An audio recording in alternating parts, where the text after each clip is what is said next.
자, 그래서 주장하는 글은 우리가 보통 뭐라고 생각 안 적어도 돼요. 논설문. 자, 논설문의 목적이 뭐라고 했습니까? 설득. 그렇죠. 설득. 왜 당황하는데? 자, 그래서 이제 주장과 근거가 있고요. 그 주장과 근거를 논리성, 합리성, 타당성에 맞추어 가지고 이야기를 하는 거였습니다. 맞죠? 자, 그래서 지금 오늘 그 소단원을 두 개를 다 나갈 겁니다. 두 개를 다 나갈 건데 사실은 주장하는 글쓰기는 그렇게 중요하지 않아요. 중요하지 않고 어차피 나중에 여러분들 그 시험 칠 때 되면 그냥 여기 있는 거 외우면 됩니다. 물론 이것도 다 외우는 건데 그 왜 지난번 시험에 그거 있었잖아요. 그 저기 뭐냐 그 무슨 수준에서의 글 고쳐쓰기 있었잖아. 글 수준에서의 고쳐쓰기, 그 다음에 문단 수준에서 고쳐쓰기, 그 다음 문장 수준에서 고쳐쓰기 뭐 이런 거 있었다 그쵸? 자, 그런 거랑 비슷한 개념입니다. 그거는 이제 설명문이었고 요거는 논설문이고요. 자, 그래서 요거 넘어가고요. 빠르게 넘어가고요.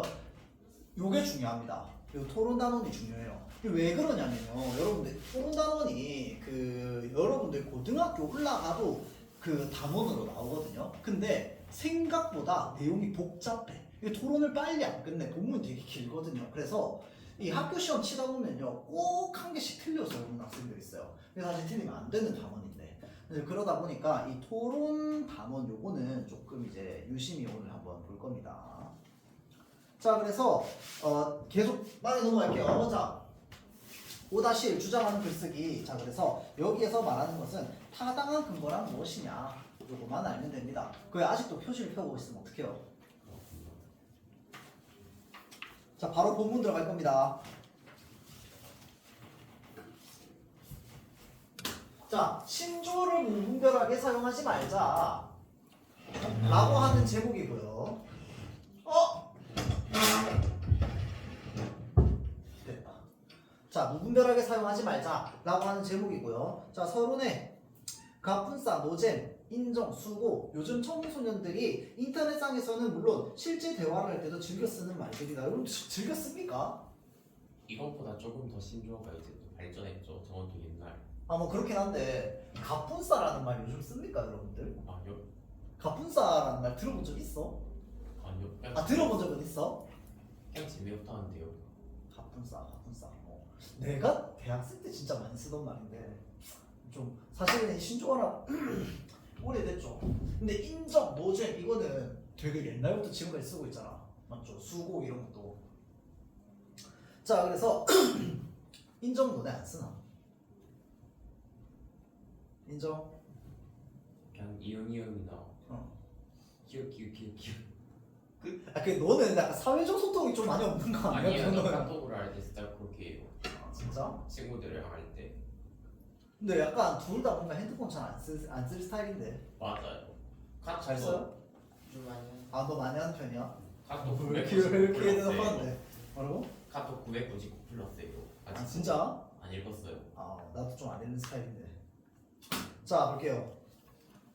자, 그래서 가분싸는 갑자기 분위기 쌓여진다를 줄여서 쓰는 말로 긴 문장을 갑자기 쓰기 꺼리고 웬만하면 짧게 줄여서 말하는 청소년들의 언어 문화를 보여준답니다. 자, 그래서 여기서 더 나아가 요즘 청소년들은 노잼, 노와 재미를 결합한 말로 재미가 전혀 없음을 뜻하는 것처럼 자, 외국어와 우리말을 결합해서 완전히 새로운 말을 만들어내기도 합니다.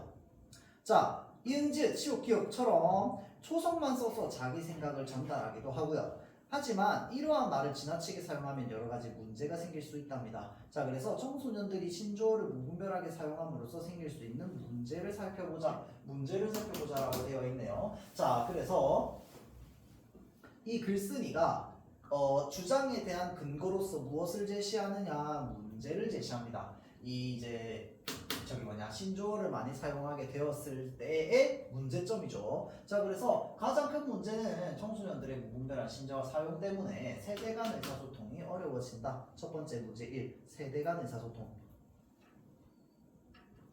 한 단체가 청소년들이 많이 쓰는 신조어의 인지도를 알아보려고 설문조사를 하였는데 노잼의 경우에는 응답자 가운데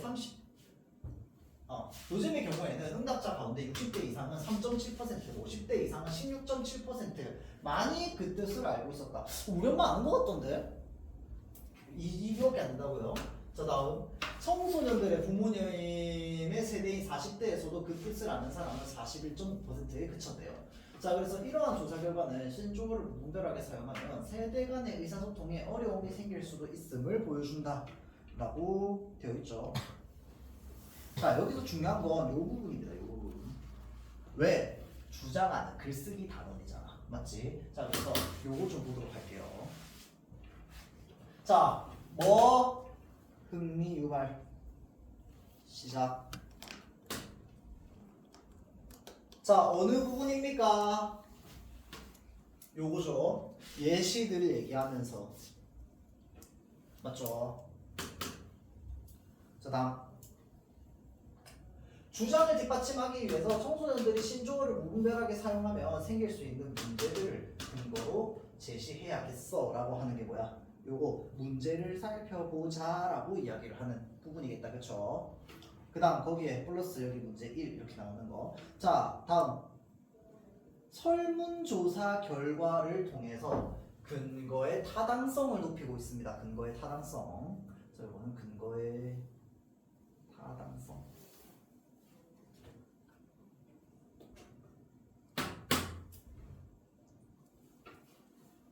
자 다음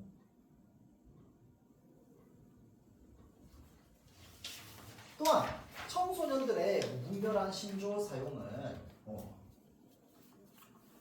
청소년들 사이에서도 문제가 된다. 자 요즘 청소년들이 모든 청소년들이 요즘 유행하는 신조어를 사용할 수 있는 것은 아니기 때문에 같은 또래 집단 안에서도 의사소통에 문제가 생길 수 있다. 바로 문제 두 번째죠. 그뿐만 아니라 또래 집단이 쓰는 말을 알아듣지 못하는 사람은 소외감을 느낄 수도 있다. 자, 어떤 학생들은 유행에 뒤처져 보이지 않으려고 인터넷을 검색하여 요즘 유행하는 신조어들을 알아보고 그런 말들을 일부러 사용한다고도 합니다. 자, 마지막으로 신조어를 무분별하게 사용하면 어휘력과 사고력이 저하될 수 있다. 문제 세 번째. 자 그래서 요즘 청소년 중에서 자신의 감정이나 의견을 표현하거나 어떤 상황을 설명할 때 그에 알맞은 어휘를 골라 쓰려고 하지 않고 너무나 쉽게 신조어를 사용하는 사람들이 많다. 자 이러한 현상과 관련하여 한 국어학자는 생각을 표현하는 도구가 단순해지면 생각하는 능력 역시 단순화될 수 있다. 자 그러니까 지금 이 이야기가 어디서 나온 겁니까? 여기서 신조어를 그래서 무분별하게 사용하면 뭐가 된다? 생각하는 능력이 단순화된다 라고 얘기하는 문제점에 대해서 얘기하는 거죠. 문제점. 자 그러면 요 국어학자 아까 얘기했습니다. 이 신뢰성, 타당성 이런 것들을 높이기 위해서 자료를 가져온다든지 전문가에게 의견을 물어본다든지. 자 이게 바로 지금 전문가에게 의견을 물어본 거죠. 를 통해서 무엇을 높였느냐? 신뢰성을 쭉 높였습니다. 맞죠? 신뢰성을 높인 표현이죠. 자 다음 지금까지 청소년들이 신조어를 무분별하게 사용함으로써 생기는 문제를 알아봤대요. 자 그래서 먼저 신조어를 무분별하게 사용하면 세대 간 의사소통이 어려워질 수 있다. 그리고 청소년 사이에서도 의사소통이 원만하게 이루어지지 않을 수 있고 신조어를 알아듣지 못하는 사람은 소외감을 느낄 수도 있다. 앞에서 했던 얘기 그대로 하고 있네. 요약 정리.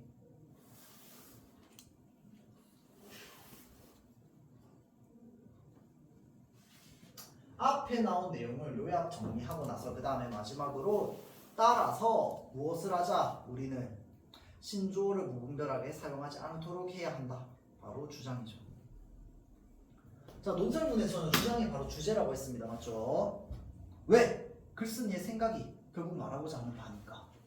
자 그래서 주장은 주제랑 똑같다. 자 다음 페이지 넘어가서 학습활동 1번 볼게요. 요것도 좀 중요합니다.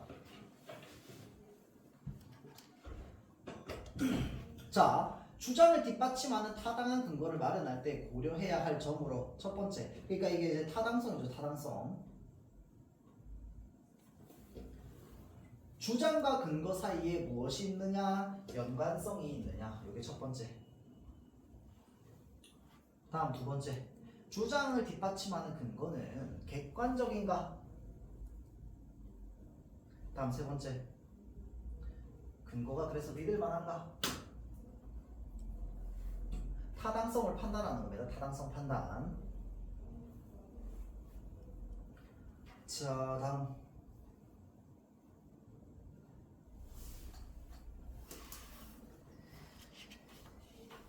요거. 자, 3단 구성. 보통 논설문의 3단 구성이죠. 우리가 보통 이제 이야기하는 서론. 넘어오고 있나요? 좀 빠르게 가고 있는데 서론, 본론, 그리고 결론. 서본결의 3단 구성으로 이루어져 있을 때 보통 논설문은 그래서 어떻게 구성이 되어 있느냐 여기 옆에 나와 있습니다. 첫 번째, 다룰 문제를 어떻게 한다? 제시하는 거. 문제 상황을 제시하는 겁니다. 이거 아까 읽었던 그 본문 글에도 똑같이 그렇게 돼 있습니다. 왜? 뭐 갑분싸, 인정, 노제 뭐 이런 것들을 통해서 이런 문제가 있다라고 하면서 문제점을 먼저 제시했습니다. 문제 상황 제시. 자, 그 다음에 본론에서는 자신의 주장을 밝히고요. 그 다음에 주장에 따른 타당한 근거를 제시하는 거.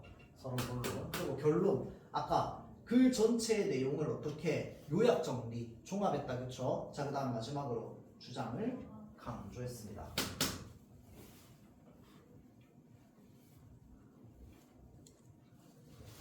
자, 넘어갈게요. 왜냐면 5-1은 이렇게 안 하는, 시험 잘 안 들어가는 경우가 많아요. 이게 보통 우리가 국어가 4단원 정도 되는데 이거는 지금 5단원이거든요. 총 단원 개수가. 그래서 중간 기말 때 안 들어갈 가능성이 높아서 5-1은. 자, 5-2는 볼게요. 그래서 여기서 말하는 논박이라고 하는 게 뭐냐? 논리적으로 따지는 것을 바로 논박이라고 합니다. 논리적으로 따지는 것. 자, 그럼 거기에서 뭐가 중요하다는 겁니까? 논리가 중요하다는 겁니다. 논리. 어떻게 논리적으로 따지는가?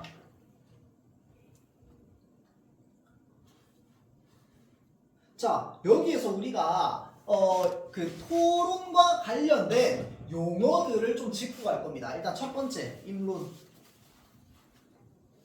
반론, 반박, 그 다음에 변론. 자, 그 다음 논제. 자, 그리고 쟁점이라는 게 있습니다.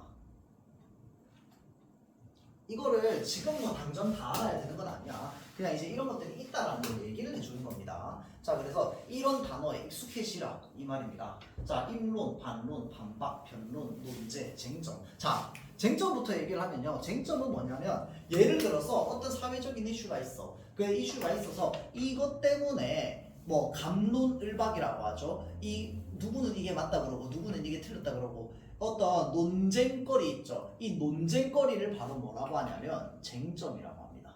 알겠죠? 자, 그러면 여기에서 쟁점은 무엇이냐라고 했을 때 동물원의 어떤 필요성 또는 동물원에서 생기는 어떤 문제적인 일들 뭐 이런 것들이 쟁점이 되겠지. 맞죠? 자, 그러면 이 쟁점을 바탕으로 무엇이 만들어지냐면 논제라는 게 만들어집니다. 논제라는 게 만들어지는데, 자, 이 논제라고 하면요, 쉽게 말하면 뭐냐면 토론의 주제입니다. 그걸 논제라고 해요. 자, 그러니까 이 논박의 주제를 논제라고 하는데, 자, 토론에서 논제는 반드시 가지고 있어야 되는 규칙성이 있습니다. 첫 번째,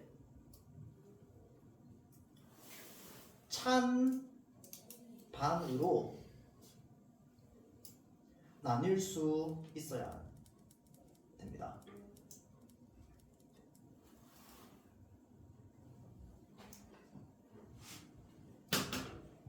다음 두 번째,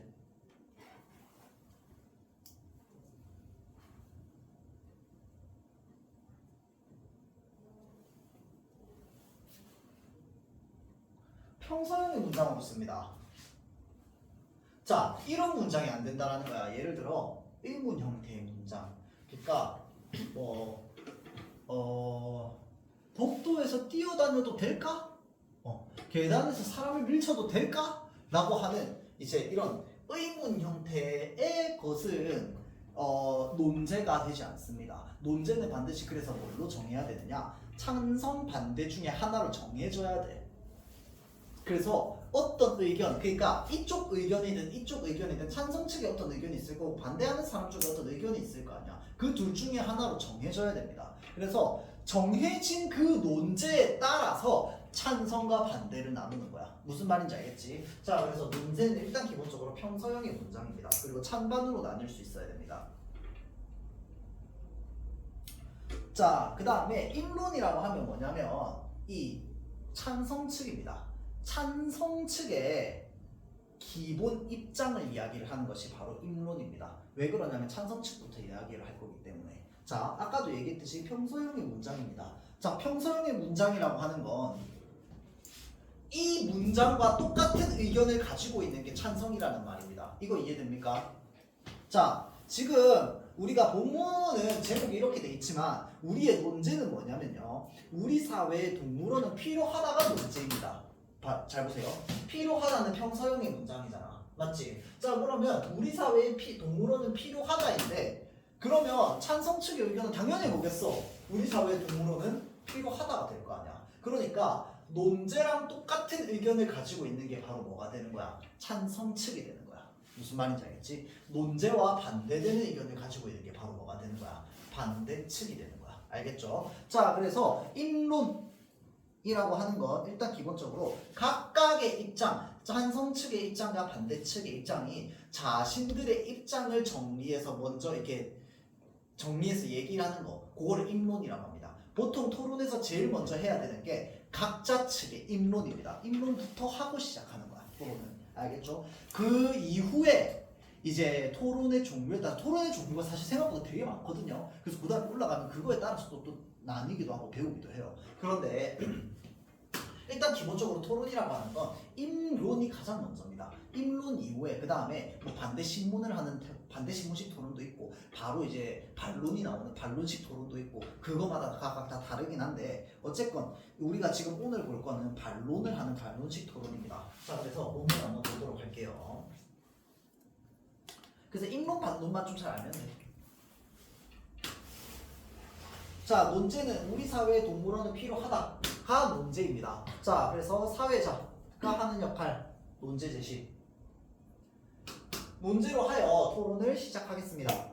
자, 최근 동물원의 열악한 환경과 동물 학대의 실상이 알려지면서 동물원이 필요한지를 놓고 찬반 논란이 일고 있습니다. 오늘은 이에 관한 토론을 하고자 합니다. 자, 그래서 찬성 측 토론자 두 분과 반대 측 토론자 두 분이 입론, 반론, 반박 그리고 최종 변론의 순서로 토론을 벌인 뒤에 배심원들이 판정하겠습니다. 자, 그래서 규칙과 예의를 지켜주시기 바랍니다. 쭉. 자, 다음 페이지. 입론이라고 하는 것의 사전적 의미가 무엇이냐? 자, 자기 측의 기본 주장을 수립하는 말하기. 찬성 측이면 찬성 측, 반대 측이면 반대 측, 기본적인 주장을 수립하는 말하기를 바로 입론이라고 합니다. 자, 그래서 양측 토론자의 입론을 듣겠습니다. 자, 먼저 찬성 측 제1토론자가 논제에 대한 입장을 밝히고 그렇게 생각한 근거를 말씀해 주시기 바랍니다. 자, 그리고 찬성 측 발언이 끝나면 반대 측에서 발언해 주십시오. 자, 근데 요게요, 여러분들 무엇이 헷갈리게 하는 단원이냐면요, 그 찬측과 예를 들어서 반측이 있다고 칩시다. 자, 그러면 이 찬측과 반측이요, 매번 똑같이 네가 먼저 했으니까 계속 먼저 하고 이게 아닙니다. 지그재그로 가요. 네가 입론 먼저 했으면 반론은 내가 먼저, 반론 네가 먼저 했으니까 변론은 내가 먼저, 약간 이런 식이야. 지금 이 지문에 나와 있는 토론은 그런 식인데 또 다른 토론도 있습니다. 뭐 예를 들어서 이 입론하고 나면 이 입론 내용을 또 여러 명이 얘기했을 때 이 사람의 입론 내용에 대해서 누가 공격하듯이 신문하고 막 이런 식으로 나오는 것도 있거든. 자, 그런데 오늘 일단 어쨌건 이 부분에서 보게 되는 건 이 지그재그 형태입니다. 그 문제는 뭐냐? 이 순서를 지금은 몰라도 되는데 나중에 여러분들이 나중에 이게 그 시험 범위에 들어간다라고 하면은 그래서 누가 몇 번째 순서로 어떻게 이제 의견들을 제시하고 그것에 대해서 반론하고 변론했는지 반박했는지 이런 것들을 머릿속에 구조를 좀 그려놔야 됩니다. 그래서 그게 좀 귀찮아요, 단원이.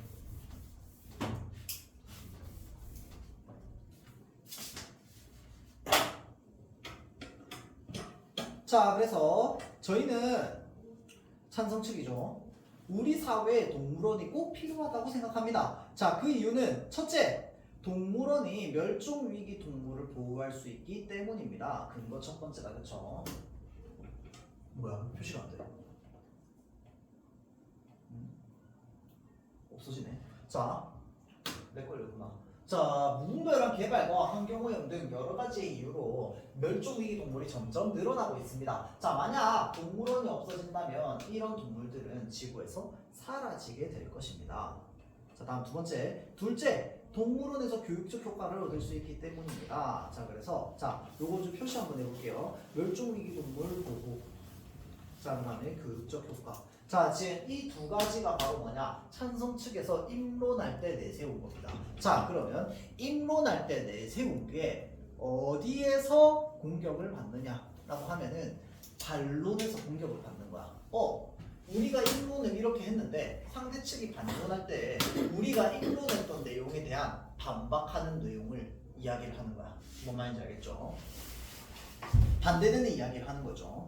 자, 그래서 사람들은 동물원에서 동물에 관한 지식을 얻을 수 있습니다. 다양한 동물을 가까이에서 직접 보면서 어떤 동물이 어떤 환경에 사는지, 어떤 행동을 하는지 등을 알 수 있습니다. 자, 그리고 지구에는 인간뿐만 아니라 다양한 동물들이 함께 살아가고 있다는 것을 알고 그들을 소중히 여기는 마음도 기를 수 있습니다.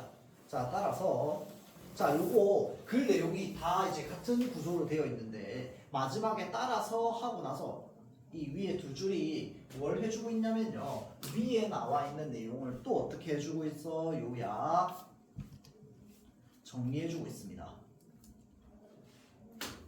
자, 근거를 종합한다는 게 그 말이죠. 요약 정리하면서 결론을 얘기하고 있습니다. 결론. 그래서 뭔데? 결론. 필요하다. 맞죠?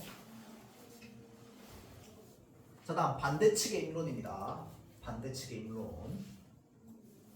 자, 저희는 우리 사회에 동물원이 필요하지 않다라고 생각합니다. 자, 반대측이라고 하는 게 뭔 말이랑 똑같다라고 했어요. 여기 나와 있습니다.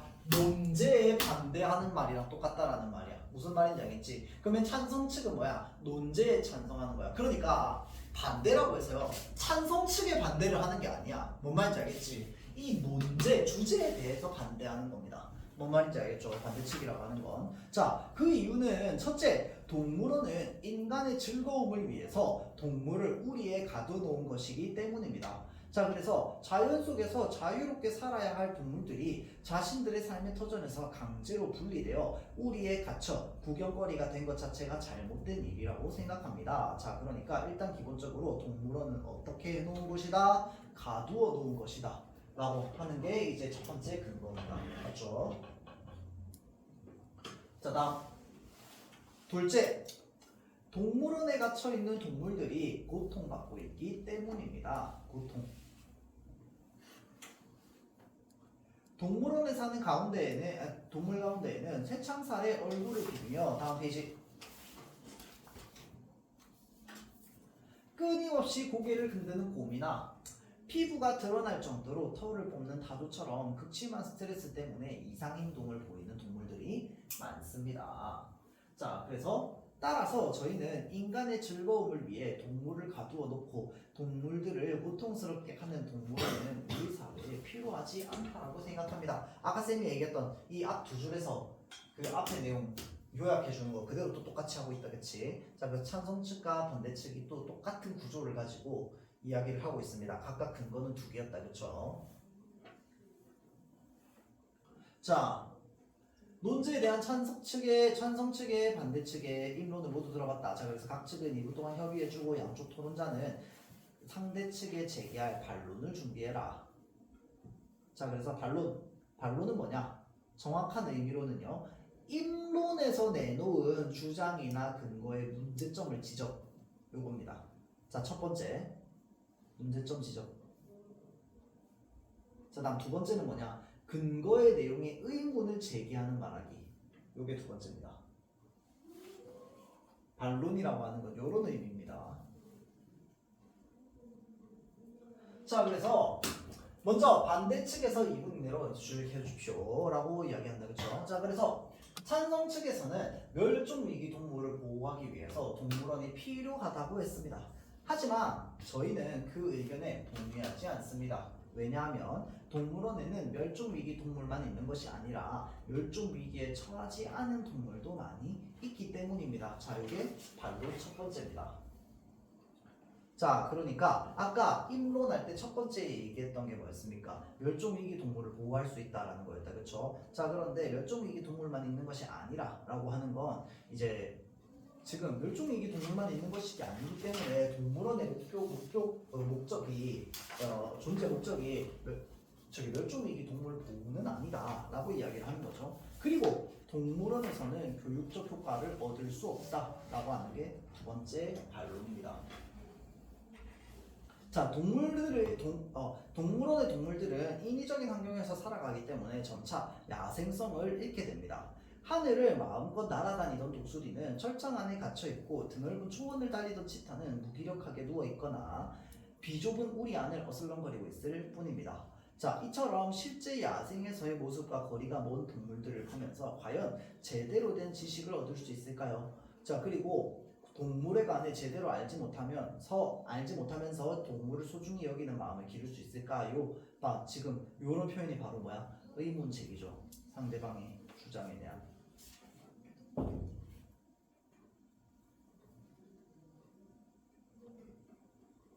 자, 그래서 네, 잘 들었습니다. 자, 찬성 측에 이어서 2분 이내로 상대 측 주장의 반론을 펼쳐주십시오. 자, 반대 측은 요거 순서 여러분들.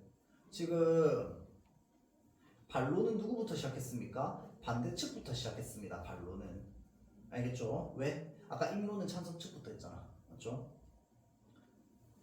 자, 그래서 찬성 측은, 반대 측은 이제 동물원이 인간의 즐거움을 위해 동물을 우리에 가두어 놓은 곳이라고 이야기를 했습니다. 자, 동물원이 인간의 즐거움을 위해 지어진 것은 맞습니다. 하지만 생태계가 파괴되어 동물들이 야생에서 살아남기 힘든 지금 동물원은 서식지가 부족한 야생동물을 보호하는 긍정적인 기능을 하는 것도 사실입니다. 반론 첫 번째입니다.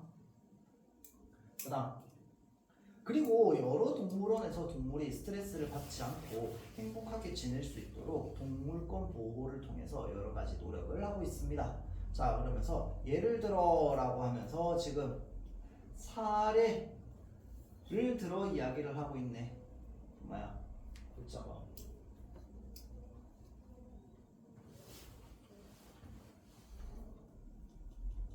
예시죠, 예시. 자, 요거 예시입니다.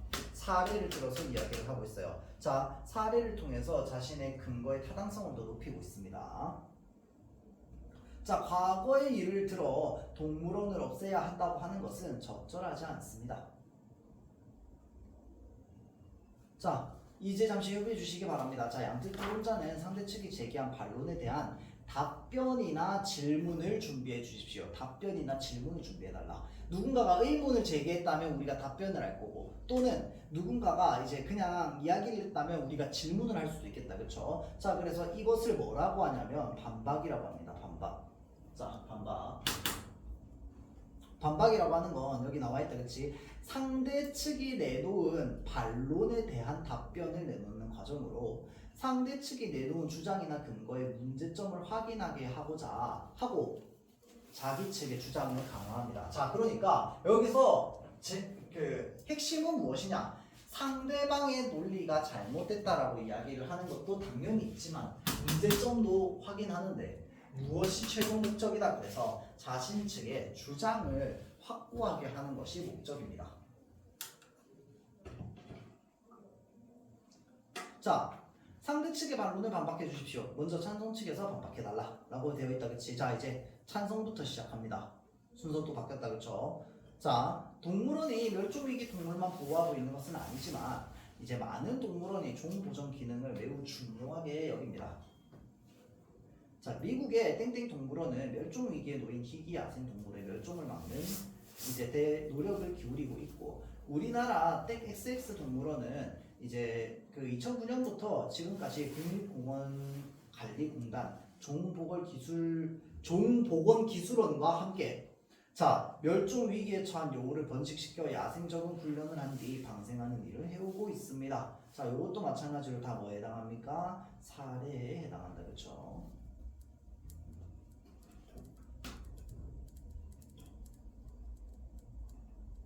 자, 그리고 동물원의 교육적 효과에 관해 의문을 제기하시면 돼요. 자, 세계동물원 수족관 협회에서 세계 30개 동물원의 방문객 6천여 명을 대상으로 하여 실시한 설문조사의 결과를 보면 응답자의 약 63%가 동물원을 방문함으로써 동물에 관한 지식을 얻었다고 답했습니다.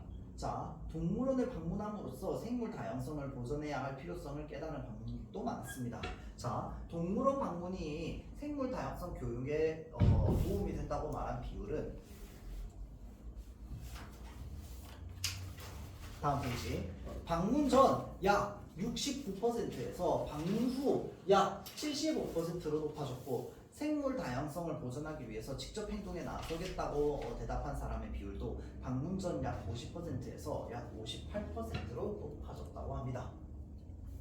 즉 동물원 관람을 통해 이 세상에는 다양한 동물이 함께 살아가고 있다는 것을 알고 동물을 소중히 여기는 마음을 갖게 된 것이라고 볼 수 있습니다. 자, 이게 바로 반박 두 번째였습니다. 자, 그러니까 결국은 이 말을 통해서 뭘 하고 싶다? 동물원에는 교육적 효과가 있다. 그걸 얘기하고 싶은 거다. 그쵸? 자, 찬성 측은 생태계가 파괴되어 서식지가 부족한 동물을 보호하기 위해 동물원이 필요하다고 했습니다. 하지만 동물 보호가 목적이면 굳이 동물을 전시해서 사람들에게 관람시킬 이유는 없습니다. 그리고 종보전을 위한 노력은 야생동물 구조센터나 종보건기술원 등의 전문기관에서 이미 하고 있습니다. 자, 이미 하고 있으니까 동물원에서 굳이 할 필요 있다 없다? 없다라는 걸 지금 얘기를 하고 있는 거다. 그쵸? 자, 그래서 찬성 측은 여러 동물원이 동물권을 보호하려고 노력했다고 했지만 이런 사례는 예산이나 인력이 충분히 갖추어진 큰 규모의 동물원에만 해당된대요. 자, 그래서 예산이 부족한 소규모 동물원까지 여기에 해당된다고 볼 수는 없습니다. 그리고 동물원이 아무리 동물들에게 알맞은 환경을 제공하려 노력한다 하더라도 그것은 어디까지나 인위적인 환경에 불과하다 라고 이야기를 하는 거죠. 자, 그래서 공사의 크기를 늘리고 독수리 우리의 천장을 높인다고 과연 문제가 해결될까요? 동물이 행복하길 진정으로 바란다면 동물들을 원래 살던 곳으로 돌려보내줘야 한다 라고 이야기를 하죠. 자, 그래서 마지막 최종 변론입니다.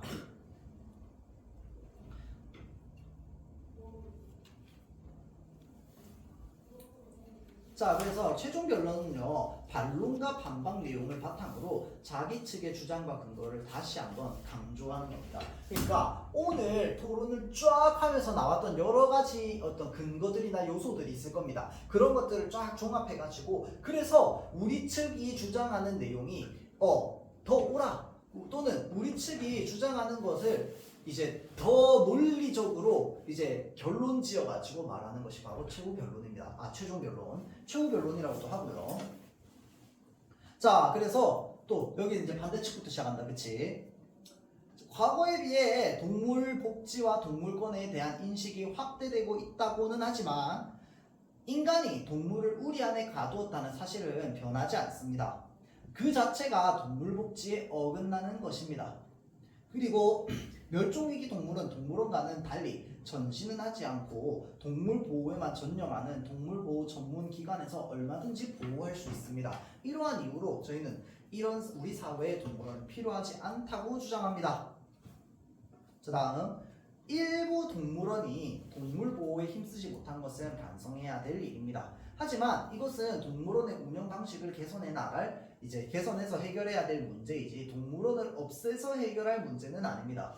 자, 그리고 동물원은 다양한 동물이 우리와 함께 이 지구에 살아가고 있다는 것을 배울 수 있고 인간이 동물과 공존하기 위해서 힘써야 한다는 깨달음을 얻을 수 있는 장소이기도 합니다. 저희는 우리 사회의 동물원은 꼭 필요하다고 주장합니다. 라고 해서 최종 변론을 한 겁니다.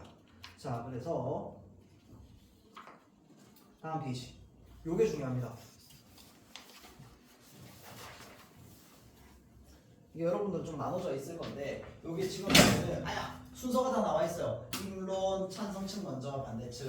그 다음에 반론은 반대측 먼저, 그 다음에 찬성측.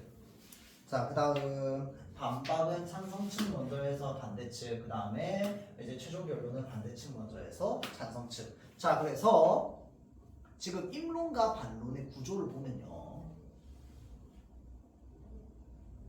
자, 찬성 측 인론에서 이야기를 했던 게 일단 첫 번째, 동물원은 필요하다. 그 근거로 첫 번째는 멸종 위기 동물을 보호할 수 있다라는 거였고, 다음 두 번째는 뭐였습니까? 교육적 효과였습니다. 맞죠? 자, 다음 반대 측 인론에서 이야기를 하는 건 동물원은 인간의 즐거움을 위해 동물들을 강제로 가두는 것이다 라고 하는 부분. 자, 그 다음에 동물들을 고통스럽게 만든다.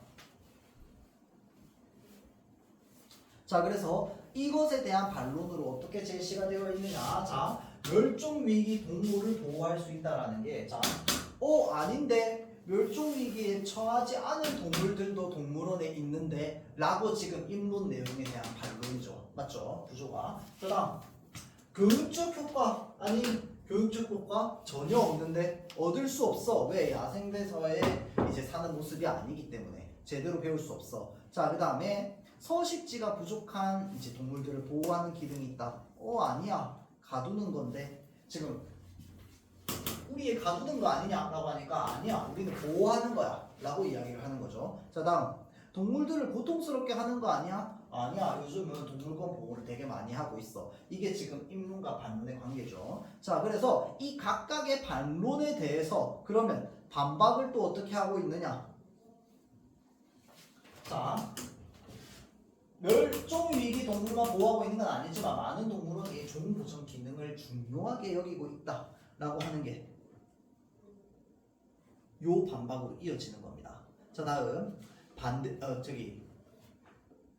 방문객들을 대상으로 한 실시한 설문조사에서 63%가 지식을 얻었다라고 하는 거는 교육적 효과를 얻을 수 없다에 반박하는 거야. 맞죠? 자, 다음 서식지가 부족한 야생동물을 보호하는 기능을 하고 있다라고 하고 있는 부분을 지금 반박하는 게 뭐야? 요겁니다. 그래서 서식지가 부족한 동물을 보호할 목적이면 굳이 전시할 필요가 있냐? 라고 얘기를 하는 거죠. 자, 다음 동물권 보호 내려와서 어떻게 큰 동물원에서는 하고 있는데 작은 동물원에서는 인위적인 환경으로 그냥 이제 잘 지켜지지 않고 있다. 그래서 최종 결론이 이렇게 나온다 라고 하는 구조를 여러분들이 나중에 시험기간 됐을 때는 거의 좀 빠삭하게 알고 있으면 됩니다. 지금은 그냥 구조만 알고 있으면 되고요. 자, 요거 중요합니다. 200페이지. 자, 이건 뭐냐? 상대방의 주장을 논리적으로 반박하기입니다. 상대방의 주장을 논리적으로 반박하기. 자, 그래서 이거 아까 우리가 봤던 그 이제 토론 내용 중에 일부를 가져온 겁니다. 자, 반대 측의 반론을 뭐라고 반박하면 좋을까? 반박 내용이죠. 자, 반대 측이 내세운 반론에는 문제가 있대요. 뭐냐면 반대 측은 동물원에서는 교육적 효과를 얻을 수 없다고 했지만 그건 타당하지 않아. 실제로는 동물원에서 교육적 효과를 얻은 사람도 있기 때문이지. 자, 그러니까 지금 사실은 반대 측에서 자신들에게 조금 불리한 그 반론을 제기한 거나 마찬가지입니다. 왜냐면 실제로 교육적 효과가 없다라고 말하는 건 되게 위험한 발언이거든요. 실제로 토론에서는. 왜? 누군가가 교육적 효과가 있었다고 말하면 어떡할 거야? 맞죠? 그러니까 반박당하기 너무 좋은 사실은 반론이긴 하다, 그렇죠? 자, 맞아. 그러면 동물원이 교육적 효과가 있다는 걸 증명하는 걸 근거로 들면 어때? 좋죠? 자, 그래, 좋아. 수의사인 내 사촌 언니는 어릴 때부터 동물원에 자주 드나들면서 동물에 대한 지식을 많이 쌓을 수 있었대. 자, 덕분에 수의사라는 꿈을 키울 수 있었고 말이야. 자, 사촌 언니의 사례를 제시할까? 라고 이야기를 합니다. 자, 그랬더니 교육적 효과가 있다는 주장과 연관성이 있기는 하지만, 자, 잘 보세요. 연관성 없는 거 아닙니다. 연관성은 있어. 그런데 무엇이 없어? 타당성이 없습니다. 왜 타당성이 없느냐? 객관성이 떨어지기 때문이죠. 개인의 사례이기 때문에. 지극히 개인의 사례이기 때문에 객관성이 떨어져서 타당한 근거라고 할 수 없을 것 같아. 아, 그건 그러네. 그러면 우리가 자료조사하면서 찾았던 설문조사 결과를 제시하면 어때? 자, 세계동물원 수족관협회에서 동물원 방문객 6천여 명을 대상으로 하여 실시한 설문조사 결과를 보면 응답자의 약 63%가 동물원을 방문하여 동물에 관한 지식을 얻었다. 자, 이게 실제로 본문에 있었던 거다, 그치? 대상으로 한 설문조사, 방문객을 대상으로 한 설문조사는 한 사람의 사례보다 뭐하다? 객관적이다. 다음 두 번째, 출처가 명확하다. 자, 우리 사촌 언니는 출처가 너무 불분명하잖아. 진짜인지 아닌지 어떻게 알아? 맞죠? 아닌데 누나 언니가 그랬는데 라고 하면은 할 말이 없죠. 자, 그래서 이거는 지금 객관적이고 출처도 명확합니다. 자, 그래서 믿을 만하다, 신뢰성이 있다. 자, 그래서 이거 사실은 뭐 당연한 이야기긴 한데 마지막 부분만 좀 보고 갈게요. 자, 그래서 이제 이 설문조사 결과를 근거로 제시한 까닭이 무엇이냐라고 했을 때 한 개인의 사례보다 객관적인 근거이기 때문이다 라고 하는 부분. 자, 다음 두 번째, 전문성 있는 기관에서 펴는 자료라 믿을 만하다. 자, 다음 세 번째, 출처가 명확하기 때문이다. 아저씨 지금 1점 만점, 2점 만점, 3점 만점 당했어요 당신. 자, 마지막, 타당한 근거이기 때문이다.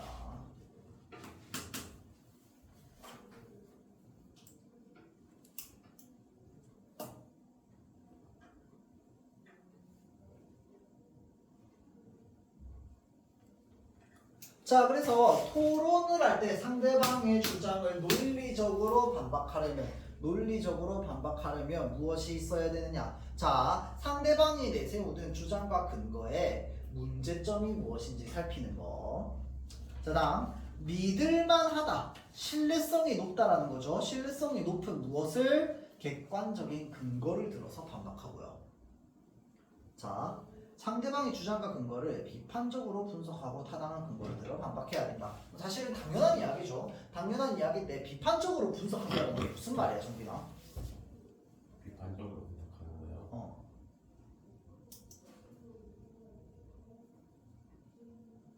민규야, 비판적으로 분석하다 무슨 뜻이야? 반박하다. 비판적이 무슨 뜻이야? 비판적이 무슨 뜻일까요? 비평이요. 비평? 뭐라고? 디스. 뭐라고? 디스하는 거. 디스하는 거. 너네 비평하는 거? 비판이 뭘까요? 그게 혼내는 거. 틀렸다 말하는 거. 틀렸다 말하는 거. 큰일 났다 진짜. 초등학생 때 배우는데 비판이 무엇인지 기억 안 나죠? 초등학생 때 배운 거. 자, 비판의 정확한 의미는요, 잘 들으세요. 상대방에게 반대하는 게 비판이 아닙니다. 절대 아니에요. 알겠지?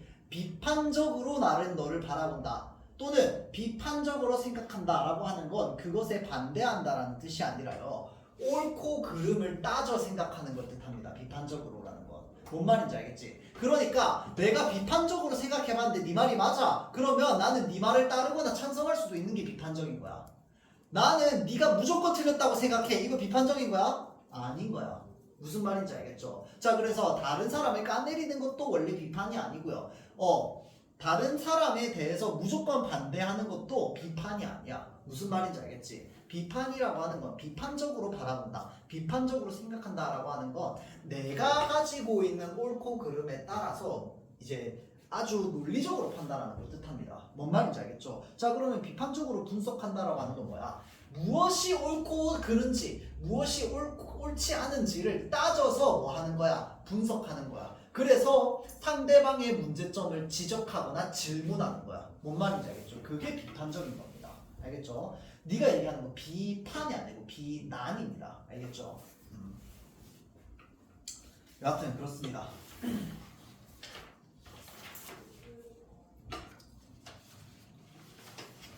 자, 요거만 좀 볼게요. 뒤에 요거 쓰기 과정인데요.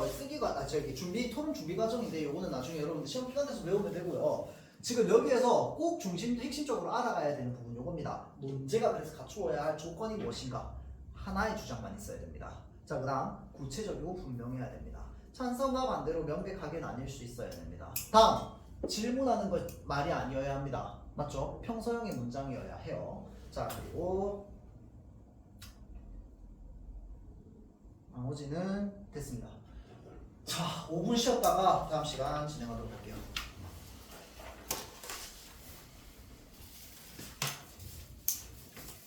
뭐야? 김밥이요.